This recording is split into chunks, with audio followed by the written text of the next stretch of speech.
Welcome to Mechanic. We have a 2016 Mercedes Metris here. I'm going to show you where you would add your brake fluid on this vehicle.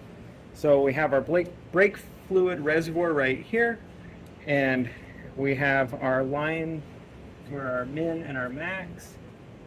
It's actually on this side, and we're right in the middle of it. And so if you need to add brake fluid, we just remove this cap. You would clean off this area before removing the cap, and then being able to spin this off and adding brake fluid up to the max line if needs be. And this is dot 4, so you would add dot 4.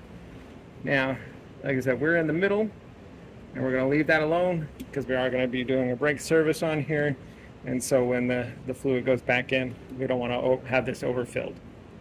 But that's where you would add your brake fluid. It should be a closed system pretty much. If it gets really low all the time and you keep having to add brake fluid, well, then you've got a leak somewhere and you're going to need to fix that. Thanks for watching Mechanic, where you can be the mechanic.